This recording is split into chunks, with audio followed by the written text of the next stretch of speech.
Welcome to Ask Earl Anything. This is the show where your questions make the show. Without questions, I don't have a show. This is Ask Earl Anything for March 2023. Now, I'm going to be probably doing this video in segments because today is a family day. One of the things that I want to talk about, though, is the fact that the last month or so, I've been realizing the importance of family and time with family and other things. So I put a lot of effort into the February Black History Month drum covers, and many of you commented on that, and I appreciate that. And to be honest, that level of work that was put into it in January to get prepared for that month took a lot of time, a lot of effort. So I'm not going to say I'm not going to continue to give the effort, but I also am going to tell you that right now in life, I'm going to do what I can do every day. And if it's a video every day or it's a video every other day, it'll be what it is. The drum cover community has changed a lot in the last bunch of years. I talked a little bit about that in a video in January. February, I kind of stayed quiet on things, but I've been watching some stuff. And I'm starting to realize that the community is changing again. There's a lot of community change going on. And I want to thank my community. Let's start with that. First off, I have a great community, the Earl drum hang community. Some of these guys are professional drummers that just are friends, like Jim Flies too, okay? Then there's other guys that are part of the drum community that see me and they respect what I do. And I thank you for those guys, like 11 Drums, Brian Drums, Mike, I think it's Mike Lewis Drums. I'm not sure about the last name. He's from Canada, great drummer. Those guys follow me a lot. And then I've got like my crew, I call it my crew, with people like Jeff J. Metz, Dr. Detroit, Jeff, Merv Griffin, who does a lot of the credits and has a lot of the commentary on who played drums on what song and that kind of stuff. And then people like Elaine and Brian and Paco Drums, and so many of you, I'm just shooting off the top of my head, and of course Breeze 805 and Greg One Off. There's so many of you that ask questions and are part of the daily community. And that's what makes me go every day, really, truthfully. The majority of my videos are actually watched by 85% of the YouTube community that's not subscribed to me. And being a subscriber is not important to watching my videos. Sometimes my video will just get in the stream. Sometimes it'll catch somebody's ear. During Black History Month, I got a hater somewhere in there too. I get dislikes every day now. Never got them until last month, so it never gotten this consistently until last month, I'll say. So there's haters there too. But none of that's really important to me. What's important is I'm here for my community. You guys are my community. I want to thank you all for watching my videos every day. February was a month we were kind of busy and a lot of things in life. Good stuff, all good stuff. My wife and I are preparing for our 40th wedding anniversary in March. We're preparing for a trip to Italy sometime near the summer. So there's a lot going on with us and a lot of stuff that we're preparing for and prepping for. Of course, there's just the family things too. I had family down from New Jersey, my daughter from New Jersey, my son-in-law, my grandson. So we had like a week of just family nights every night, getting together, hanging out, eating dinner. And it was just, that's life to me. So between that day gig and everything else, somehow I keep making drum covers. Now, I'm probably going to slow down because one of the things I started to do this month was start to play harder songs. I had last couple weekends I've been working on tougher music. Now, I'm not saying that this music I play isn't tough or is tough, but what I'm saying is tougher music means it takes a little bit longer. I've got a collaboration possibly with Jim Waggy, my new friend, Freedom Music Factory, a David Benoit song. It may come out before it gets to a collaboration, but That song took me a little bit longer than I normally take. I try to take like an hour or less. So in the spirit of trying to make good product, I just want you all to know that I'm working hard. But it might mean I slow down a little bit and putting out better, more fun stuff for me to play. So Ask Earl Anything's going to stay. I'm sorry we didn't do a conversations last month. That was another technical thing. My wife, family, the whole thing with family kind of converged, and we just didn't get to do conversations. We plan on bringing it back in March. We have the show planned. It's just doing it. So with all that said, family is the important thing here, and that's what really drives me. So that's what we're going to try to do, and I just wanted to acknowledge my community. But, you know, I'm not going to make any broad statements that I'm not going to do this, I'm not going to do that. I'm not making broad statements. I'm getting close to 7,000 subscribers. Yay. Woo. You know, whatever that means. For me, what it means is keeping the people that I enjoy being with. And hopefully I'll get to meet some of you guys offline like I did with John Breeze 805 Breeze.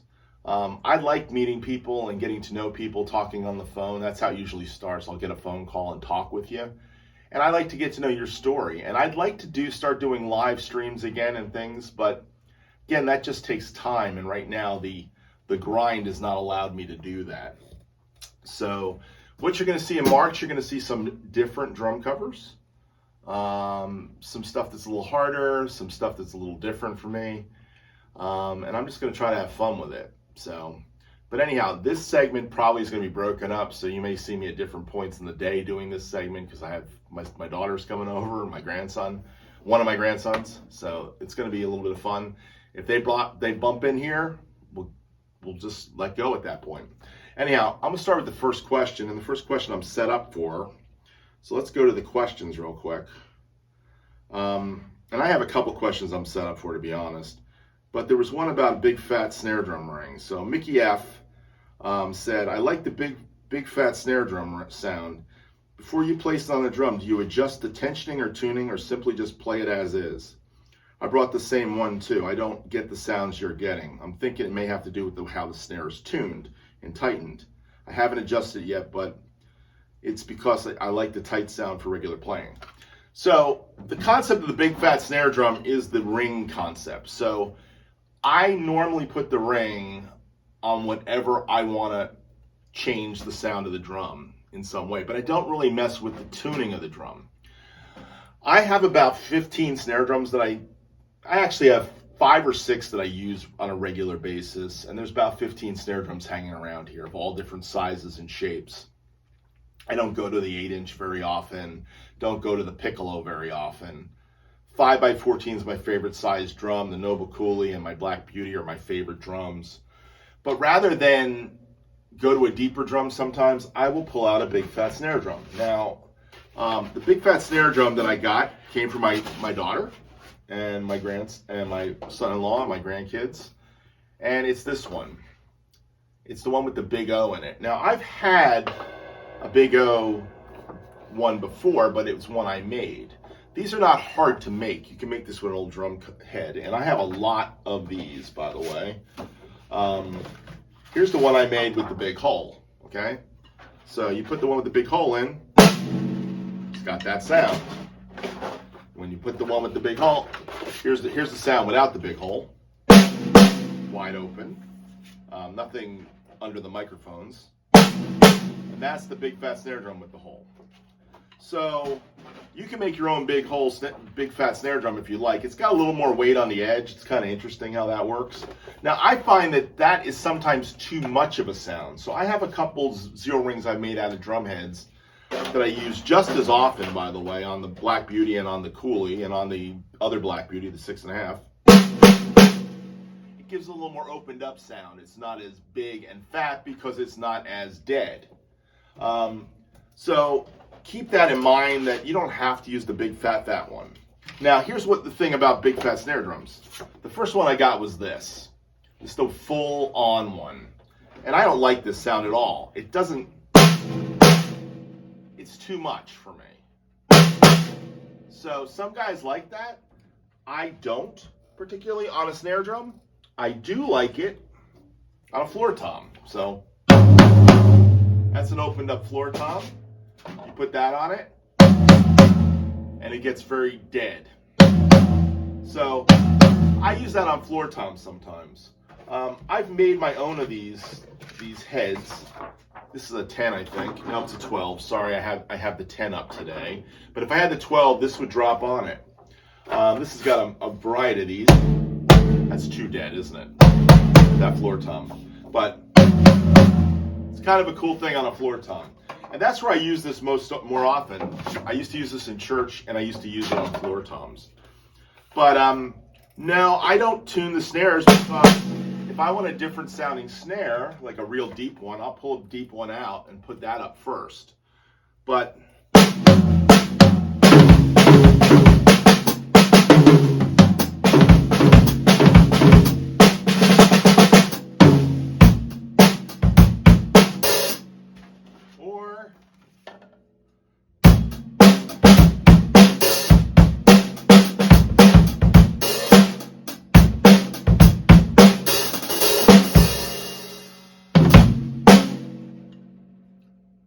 so Mickey, I don't mess with the snare drums before I drop it on. I drop it on as is. So if you're not getting the sound you want out of it, what you got to do is detune it probably a little bit, or get the sound of your drum to sound closer to one of these. This is kind of a wide open drum right now. It's got 2 pieces of moon gel on it too. I don't care if I put it on top of moon gel. It doesn't matter to me.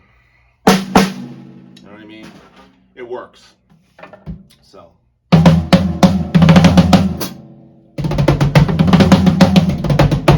A whole bunch of them on this one right now. So I make these things, so this is what I do for fun sometimes.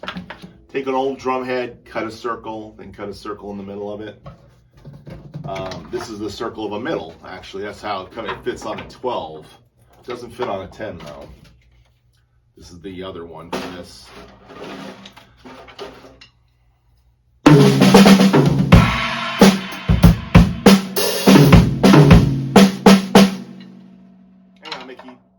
First question. Thanks for asking. All right, let's go to the next one. I had a question from Jay Klein. Jay Klein's an old friend. He used to be part of the old drum community back in the 6 years ago community. He still watches videos. Thanks, Jay, for watching. He said, what are you using these days to remove drums from tracks? I get a lot of questions about drum tracks I make. For the most part, what I use is X-Track Stems 4. Now, X-Track Stems makes 4 stems.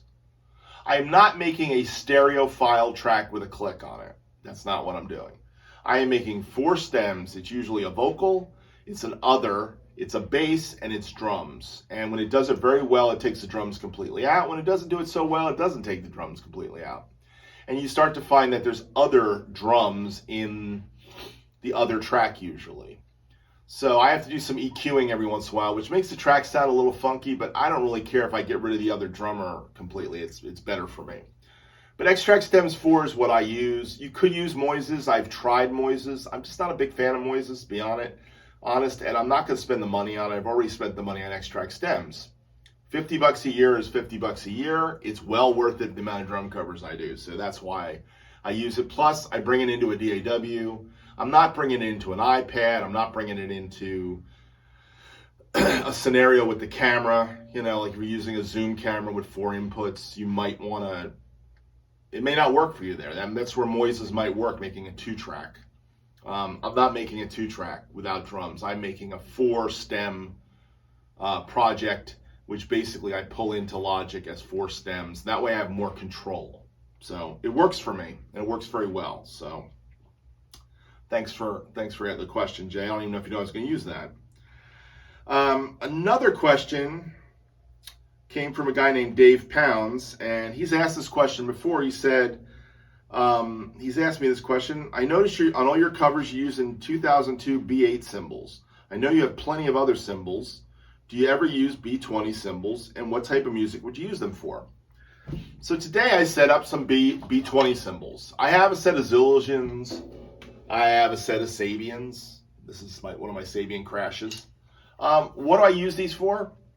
Well, the Sabians I used from 1988 until about 2013, pretty faithfully. 2013-14, I was using the Sabian HHs that I had, a set of them. I also had a 20-inch HH medium ride and a 19-inch HH medium heavy ride. I had this 17-inch crash, and I also have a 18-inch sound control, which I used on the Danielle McManus album, live album. I used this, and I used this crash, I believe, on it. So this crash is a Zildjian Armand thin. Now, I started to get back into Zildjians about 2010-11 when I got these hi-hats. These are new beat hi-hats. And I got them. My wife bought me this thin crash. I had a 20-inch deep ride Zildjian. And then I had this. I got this crash at a Danny Seraphim clinic, and it's got Danny Seraphim's signature on the bottom of it. I won it. I knew the song "Make Me Smile" before it even started. I knew that's the famous drum solo he was going to play, "Make Me Smile." And medium thin crash, nice crash. These two work very well together. I have since acquired some other Zildjians that I've bought over the last few years. This is my latest acquisition. I think I got this in 21. This is an Avedis 22-inch ride. So the Avedis with the new beats and the Armand. I also got a 19-inch Armand beautiful baby ride with the sizzles, and it's a great crash as well. Those are the B20s I pull out every once in a while. Sometimes in church, I have a set of Caropes. I have a 14-inch pair of Carope hi-hats, a 19-inch Carope crash, and a 22-inch Carope. And I use that in church a lot. When I was playing a lot of church gigs, I found the darker cymbals worked better. But for in the studio, I like the sound of B8 in the microphones, and I like the sound of B8 on my tracks. So what I tend to use is Paiste, because Paiste B8s cut the mix and have a better sound to me. It's a lot. I don't have to fadutz with it as much. Sometimes I'll find these get lost. I literally, with the Paiste B8 cymbals, I can put them on the overhead fader, and I can actually pull it down pretty far and get kick and snare fairly up, and the cymbals still cut through. With the Zildjians, I have to push the overhead fader a lot further up, so you get more of the room, you get more of the toms, you get more of the snare. And on drum covers, I find that I want the snare more controlled, I want the kick more controlled, I want less of the room, I want a more controlled thing, especially with the multi-tom kits. The Paistes just cut through better. So, do I ever use the Zildjians? Yes, usually on jazz covers. I did some jazz covers in December where I used the Zildjians. I also have an Istanbul, beautiful Istanbul Mel Lewis ride, 21-inch. It's a Mahet Mel Lewis ride. It's kind of an interesting oddball cymbal. This cymbal is beautiful. I only have one. I have two Istanbuls. So, but my Sabian collection, these go with this, the one that fell, which is my HH medium heavy ride, which, again, I just played it a long time. I got so used to playing this cymbal. I played it on so many things. It's all over my wife's album. I found that I kind of got tired of playing it. That's all. So I've actually given some of my Sabian cymbals to my grandson, Asher. And I probably will be giving more of the Sabian cymbals to him if he shows me he takes care of them. These are my babies right here. So when it comes to my babies, I haven't given him those yet. But I gave him a medium ride and a 16-inch HH crash. He's got those. So really, when we talk about B20 cymbals, I have them. I just use them mostly for live gigs. The Paistes do cut a little bit on live gigs, especially the B8 2002s. They're really cutting cymbals. So if I'm doing a rock gig, like on a big stage, they're cool. In a club, maybe not. Now the giant beats, they're a little bit better for the club stuff, and I have used them on worship gigs and stuff, and they're not as abrasive. So the big beat ride and the 20-inch giant beat and the 18-inch giant beat and even the 15-inch giant beat hats, are actually a little bit more in line with being able to cut it on a live gig. And I've actually done gigs with those cymbals. But when I bring out that 22-inch ride, the 2002 22-inch ride, that thing's got some bite to it. And the 18-inch crash, it's got bite. And the 505 crash, it's got bite. Something about the 20-inch giant beat's got a little less bite to it. It's a little bit more mellow. But they're around the same weight, so it's kind of funny that that's the case. But I think a lot has to do with touch too. And my touch on those cymbals, I know how to get the sound to speak on those cymbals without overplaying them. Zildjian's a touch thing too. It's how you play a cymbal. It's the sticks you use. It's the bead you have on the stick. The croak doesn't speak at all with certain sticks.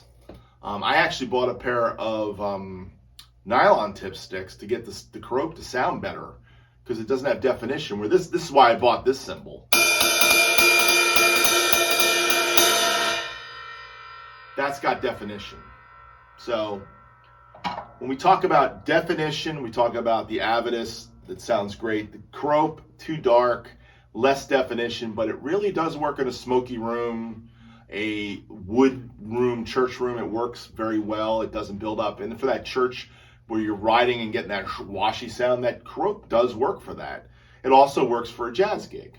So it's all a matter of perspective what you're trying to do with it. So I hope that helps answer that question, Dave. And I did answer the question on Ask Earl Anything. So, all right. Now I had another B20 question, and I'm going to go to that B20 question. That came from Mark Riley. And Mark Riley asked, I picked up a B20 cymbal 20-inch crash in a trade. I never really paid much attention to the label as I love the dark vintage sound for what I was using. 15 years later, I'm trying to find out more about the B20 line. I know B20 is the metal, mostly part of their more expensive lines, but this was a specific label suggesting it was a line itself. Just wondering if you've come across them and can give me any info on them.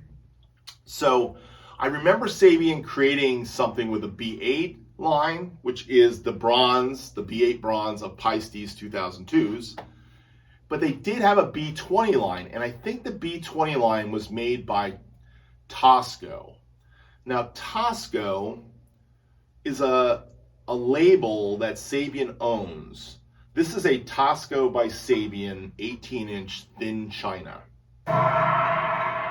By the way, it is probably the best china cymbal I have that's not a Paiste. It's got a roar to it, but it's not overbearing, okay? Now, Tosco by Sabian are B20 cymbals.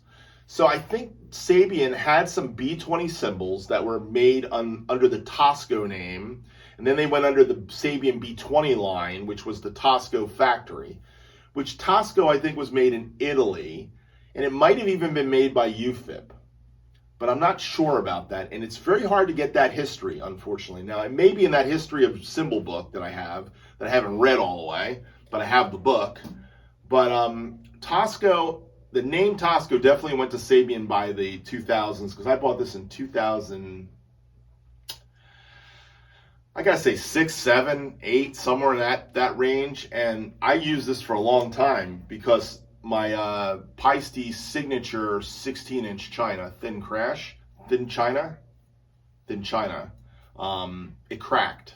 I didn't realize that's what killed the cymbal, but there was a slight crack in the bow of the china, and I didn't realize it for about 5-6 years, but it's just started to not sound right to me, and that was because of a hairline crack. I started using this for everything, and I liked it a lot. So I think your B20 Sabian cymbal is actually a Tosco. That's my thought on it. If somebody that's a collector knows better than me, please let me know. Leave a comment. I'm not offended when people correct me. A lot of people correct me. So that's okay. All right, Mark, thanks for that question. And I had one more question about Sabian cymbals. This came from Trevor James.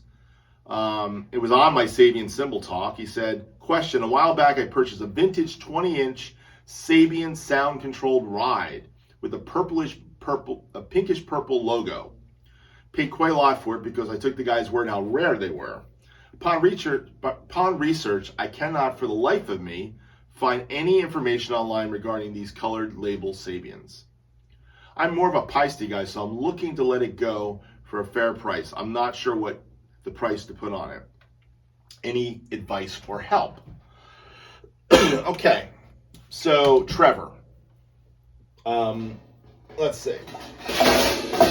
For those of you who don't know, this is a sound control ride. Now, the sound control ride had this little flat edge, which, by the way, is an amazing concept. And I don't know why Sabian doesn't do this today. It's got like a flatter flanged edge. It's not a Pang cymbal. Pang's got a much longer flat. It's just a very dippy flat edge. But this cymbal has just got... It's just a beautiful cymbal. I mean, it always has been a beautiful cymbal and continues to be a beautiful cymbal. It's got a crack in it, but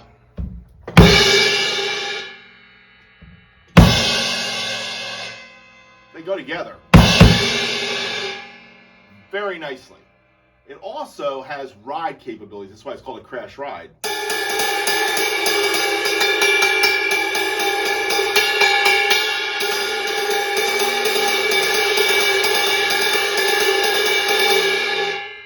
Now, let's go back to the Sabian logos. This is a 90s version of it because it says HH Sound Control. My original version of this matched this thin crash. I bought it at the same time. I had one of these. It was part of a trade to my friend Pat O'Donnell. He has the cymbal. He's holding it hostage and he will not give it back to me. He loves it. I can't get it back from him. So I went and found another one. This is as close as I could get to it. Now, that's the logo of the second generation Sabian cymbals. That's the logo. It's not hollow in any way. It's solid. It says HH. It's got the thin crash posted on it. So the purple ones were probably made in 1982, 83, 84. I remember seeing them in a music store. And they're probably second generation sound controls. They're early 80s. If not the first generation, they're definitely the second generation. And they're probably worth as much as any 20-inch cymbal that Sabian sells in the HH line. That's how I would price it. So if you find the HH cymbals on eBay, go to eBay, look at HH cymbals, see what they're selling 20-inch HH cymbals for new, and then put that cymbal somewhere around that price. You're probably going to get a fair price, somewhere within $20, $30 below or above. I don't think you'll get more than it, to be honest, but you may have to take a little bit off to sell it. But it's not worth selling at a price that's cheaper than that. Now, let me say something. Back in 2012, I bought a 20-inch medium ride from that same era. It wasn't purple logo sound control. It was a medium HH ride. It had the logo like this one. It had this logo on the bottom. Actually, the small logo on the bottom. So it might have even been before this one. Might have even been first generation. I bought it for $175. So these were a bargain about 10 years ago. They're not a bargain anymore that I can tell. I don't think any cymbals are a bargain anymore. Something's happened to the cymbal market and they're not a bargain anymore. So with that said,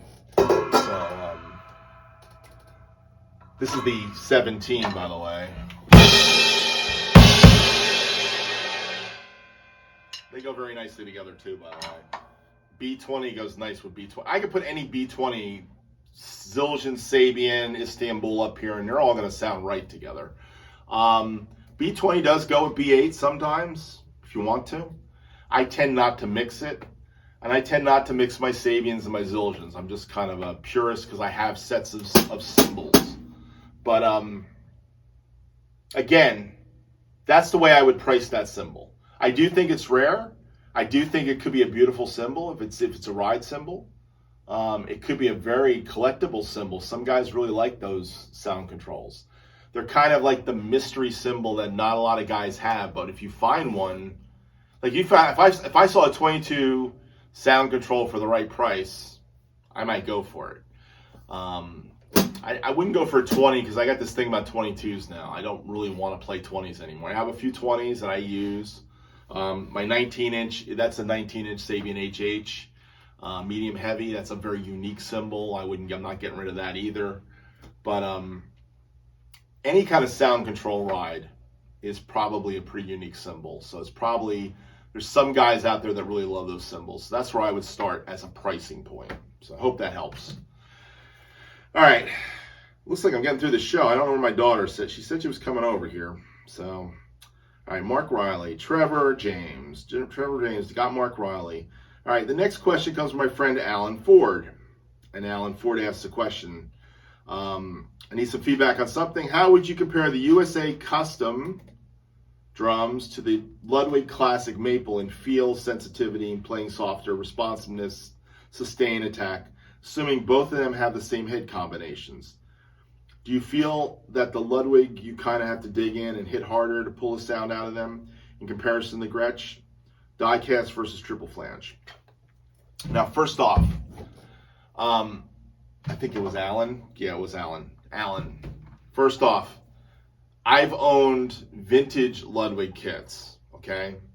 Vintage Ludwig with the reinforcing rings. By the way, if I was to buy a new Ludwig kit, I would want one of the vintage style ones with the reinforcing rings. What you seem to be talking about is the 6-ply maple with the 45-degree bearing edge, which is the standard Ludwig sound today. I'll say it to you this way. Gretsch has got a certain sound, okay? The 30 round over, the Jasper shells. This kit is not a USA custom. This is a Gretsch 1979. They didn't make USA customs in 79. This was your standard production professional Gretsch kit. That's what this kit is. The USA customs are making now a shell like the Jasper shells. I don't know if they are exactly like them, but the Gretsch sound with the die-cast hoops is a certain focused sound that has a certain vibe, and it's unique.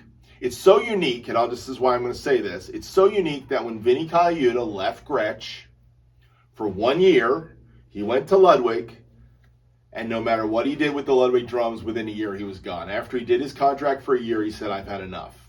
It wasn't the sound Vinny was looking for. So I think Ludwig's got the Ludwig sound, and the Ludwig drums, I think they sound great. The ones I've seen, the few I've played, I love vintage Ludwig drums. They're a different thing. You know, the vintage Ludwig drums with the reinforcing rings, you're getting that fat rock sound out of them. And that's the way I would tune it, and that's what I would go for. The Gretsch drums, they're not maple, they're maple poplar, or maple gum technically. I always go maple poplar, it's maple gum.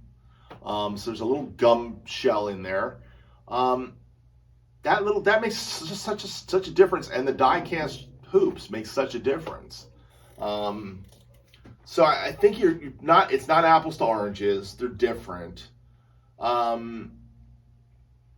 All I could say to you is, if you love guys that are playing Gretsch drums, then you're going to want the Gretsch sound. If you love guys that play those Ludwig drums and they sound good to you, then you're probably going to love the Ludwig drum sound. I don't think there's anything wrong with the Ludwig sound. I think it's a great drum. I think Ludwig makes great drums. I would love to have a Ludwig kit, just to have one. Don't love it enough to spend the money on it, but you know, I would love to have one. I had a blue Sparkle Club Day kit from the 60s that it's my regret of life, giving it to a church, but, you know, guess I've lost that one in heaven. You know, that reward's kind of gone. I've already said that enough times that it's gone. It's wood, hay, and stubble now, so. But from that point of view, I think Gretsch speak a certain way because Gretsch have a certain sound. And I will tell you that triple flange hoops open up quicker, so I would think there's more sensitivity, but it's a different way it sounds. And die-cast hoops are not a choke sound by any means, but they're a focus sound. So I think what you get with Gretsch drums is focused sound. I think with Ludwigs, they're more open, wide open with triple flange hoops.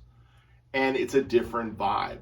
And I think they allow themselves to be that Phat thing where you have to dig in and get that Phat sound out of it, where the Gretsch drums are more like you tune it up to where you want the note to sound, and you hit it and it just punches out and pops out at you.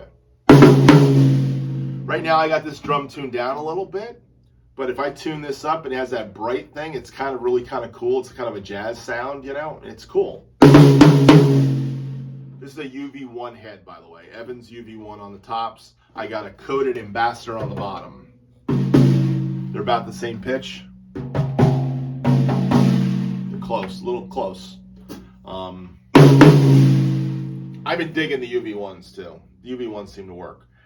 But yeah, that'd be my thing. I would tell you that for me, I'd want a vintage set of Ludwig. Like if I was going to buy a new Ludwig kit, I would get the ones with the triple flange hoops, and they would have the reinforcement rings. And I would even go for the mahogany ones if they had the mahogany ones. I think mahogany is just a big fat drum, and that's what I think of Ludwig. I think of Ludwig big fat toms. And when I think of Gretsch, I think of focused fat toms, still different fat. You can get a fat sound out of a Gretsch tom, don't get me wrong. I get very fat drum sounds out of this kit, but think of those Ludwigs, I think fat. So, hope that helps, Alan. Thanks for asking the question, though. All right, let's get back into Ask Earl Anything. The next question comes from Yuri Jones. Yuri's question is a long, complicated one, so let me try to read it here. So, question: I listen very carefully to your cymbals as I have a problem. My favorite set is 15-inch new beats, left to right, 16-inch 2002 thin crash, a Paiste signature 18 full crash, a Zildjian dark 18 crash. I'm not comfortable with the signature as though rideable. It's a crash. It is sometimes overpowering and sharp. What to replace it with? My rides are a 2002-20 or a 2002-22. The dark K, it's deep, but it's what you put in between. Thinking of a 2002-18 or a PST7 19-inch thin. Whatever. Hope you're well. What's my thoughts on that? So I don't know if I even wrote them. I guess I did write them. Let's see what I wrote to them. Thought I did. Okay. I told him I'd try to answer it on this show. It's interesting. You're trying to put a K and a B20, B20K, a B8 2002 cymbal, and then you've got the Paiste alloy, and you think the Paiste alloy is a little bright. Truthfully, the Paiste alloy fits a lot of different things. I don't tend to mix and match cymbals. Like I was saying before in the show, I was saying that I tend to keep B20 cymbals with B20 cymbals, B8 cymbals with B8 cymbals. Now, the Paiste alloy is a different thing for me. I will go the Paiste alloy with a B8 cymbal. I will do the Paiste alloy with a B20 Paiste cymbal. But I've done the Dark Energy Mark I ride with Zildjians or Sabians. It works. So the Paiste alloy does work with lots of things. I tend not to do the B8 cymbal with B20, but there's no rules to this. I don't know what you don't like. If of the choices you had, there are 17 or a 19. Truthfully, for me, the 19-inch PST7 sounds like a nice cymbal. A 17-inch 2002 cymbal is, crash is a nice cymbal. An 18 2002 is a nice cymbal. I think those go very well with the 2002 rides. If you dig the dark crash with the 2002 ride, then you could go with another K or an A Zildjian, whatever fits your fancy. Truthfully, it's really your ears, what you're hearing, you know what I mean? The Paiste alloy signature line cymbals do sound nice. They cut through really nice. I don't know. I'm not sure what you're hearing, Yuri. That's the problem. So, don't know what to tell you exactly on this one. I've never done the PST-7 19-inch thin crash, but I know my friend Jim Flies 2 uses it. Jim Huey uses one. He loves those cymbals. So, I mean, they are a B8 cymbal. So that might work for you. It's really your ears, Yuri. That's all I can say. It's your ears, and you have to know what your ears want. So that's where I'm going to leave it. Now, the next question you had 2 questions. You were talking about the Tama lightweight stands, and you said, is there an adjustment on the Tama lightweight stands? And I went and looked at my Tama lightweight, Tama Classic stands. As you can see, I'm using Tama Classic hardware on this kit, at least for the cymbal stands. I will tell you, I have something very special right here. I don't know if those of you can see it in camera, but I'm pulling this one off. But this is something I used to do when I had my Ludwig kit back in the 70s to get an extra cymbal stand. You put felts underneath this, and the actual cymbal top piece goes right through it. And it worked with the Tama Classic stuff. So I actually have a whole pile of cymbal felts there on top of this China cymbal. And it actually works kind of cool. I had a Peisty 2002 18 China there. But love these cymbal stands. These are cymbal stands that I really enjoy using. But you're right, the hi-hat stand's a little funky. It doesn't bother me because no matter what hi-hat I put on it seems to work for me, and the tension seems fine for my taste. But if the tension's bugging you, you might have to get a better hi-hat stand because there is no adjustment to the tension on there. You can adjust the foot pedal, and I thought I would pull that out and show you that, but I do it on a video that I have about Tama Classic hardware. So if you want to see that, go back in the Tama Classic hardware and you can see how you make the adjustment. But there is no tension adjustment on the Tama Classic hardware. The only thing else you could do is possibly get another spring. It sounds like the spring could be a little wacky. But I think, truthfully, if it's a brand new stand and it's not working for you, then maybe the cymbals are too heavy. So that's a possibility. This is a Tama speed pedal. It's one of those Speed Cobras. This is a Speed Cobra 310. Very lightweight, 2 legs. My wife bought it for me the year I actually bought the Tama Classic hardware. She heard me talking about Tama Classic hardware. I don't think she knew what I wanted, and she just bought this hi-hat stand that Christmas. So I got it. I like it, and I use it a lot in the studio. I've never taken it out on a gig. So my gigging hi-hat is the Tama Classic hardware hi-hat stand. It works for me. It doesn't bother me. So, and I've had 15-inch giant beats on there, and I've had the 14-inch 2002 and 505s and the Ks and the Coropes and the new beats. They all work on that. So anyhow, that's all I got on that one, Yuri. So let's see if I missed any other questions. I think I caught all the rest of the questions. Just running through them right now. That was it. So I had to come back and get Yuri's question, and the only other thing I really missed was the Mike Lewis question, which was about muffle ring on top of the head. So if you watched earlier, Mike, you will know that I actually talked about the different muffle rings I use, the big fat snare drum, making your own muffle rings. So that's about it. So I think I've covered everything I want to cover in this Ask Earl Anything. I came back. In the middle of the show, my daughter and my grandson showed up, and then all my grandkids showed up, and my son-in-law, and then we had lunch, and we finished lunch and hung out a bit, and now I'm finishing up the show. So these 2 pieces are now spliced together. But hope you all enjoyed the show. Remember, your questions make the show, so if I don't have questions, I don't have a show. Thank you for watching.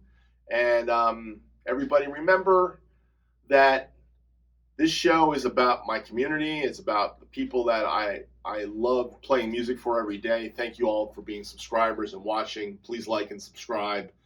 Please share if you want to. Please buy merch if you want to. If you don't, that's okay too. Anyhow, thank you for watching. Have a great March. We'll talk again probably in April, unless I get a whole lot of questions between now and April. Bye, everybody.